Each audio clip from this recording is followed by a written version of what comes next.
Hey guys, you have OCD, and when you're working with an object, I'm not gonna talk about that. That shit's annoying. And you're working with an object, and you want to move it, and you see that decimal shit, and that shit just pisses you the fuck right off. And even if you hold shifts and you move it, well, not like that, cause that shit ain't know how that ain't how you do it.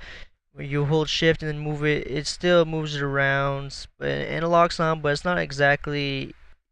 Doesn't always give you. Well, it does give you decimal, or it doesn't give you decimal because it moves it in different incrementals or whatever the fuck you call it, but it'll still give you decimal if you're on a decimal. So what you can do is I'm just gonna put this bitch back to the middle by right clicking on the arrow things. I'm gonna go change my view to the top view, and I'm going to enable snapping. So I'm going to hold click on this, go over here, and then let go. Then I'm also gonna go down here, go to work plane snap, let go, go here, and go to grid point snap, let go, and go to here, and go to this one as well, and bam, done. Now, if you have these two enabled, you won't be able to use this. It won't snap. The reason why is because this is a line snap, and it's that bitch already on a line. So if I uncheck that, and then I do it, then it will snap to the points. But if you want them both selected, so like that, and you still want it to work, you can use this. You can use the band thing, whatever the fuck it's called. But if you're dumb as hell and you move it like that, don't flip out and shit. Just because you see that little line thing, that white line. If it's straight, that's where it was before. Well, along that axis. So that this is where it was on the x-axis. This is where it was on the y-axis to begin with. So yeah, it just snaps. So like, boom, snaps to that point. Boom, snaps to that point. And then boom, snaps to this line. It's not on a point. It's on a line. What you can also do is say you have a spline. So I'm just gonna grab this and make some random shit and just, whoa, looks like a freaking pony or type shit. And I'm just gonna hit escape, and then I'm gonna grab my object.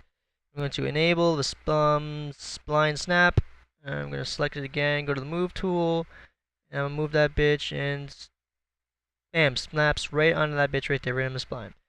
There's also things called vertex snaps. So, for example, that's a vertex right there. Can't see it now because I just snapped that bitch and it's right on it. It's a vertex right there. So pretty much an interception or some shit. I skipped that part in math class.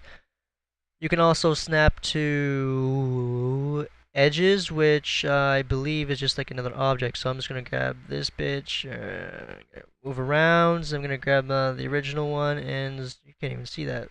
So I'm going to change the size of it a little bit. Then go back here, and then grab it, and then I'm gonna snap it again. And oh, is it working? Son of a bitch. Is it gonna work? Oh yep, see? Bam, edge snap. Snaps right on your polygons and shit. I don't know what the other shit does, like polygon snap or axis snap or intersection. Well, midpoint snap, what that does is it'll snap to the middle of something. So let's find something that's like really confusing as fuck, and you don't want to do math because you're dumb as shit or dumb as hell, and if you're offended, oh well, shit happens. I'm just gonna move this over because the middle is obviously right there. Then I'm gonna drag this along here, and let's see. I got to zoom in a little bit and see if I can find the middle. Right there. That's the middle right there. See that shit? Perfect. Perfect. It don't look like the middle. Well, it is because math don't lie. Sometimes programs do because they program like shit. Math don't lie. Yeah, I don't know what this other shit does. Intersection snap. I don't know. Just experiment around with it. If you have any questions or comments, just yeah, you know what to do.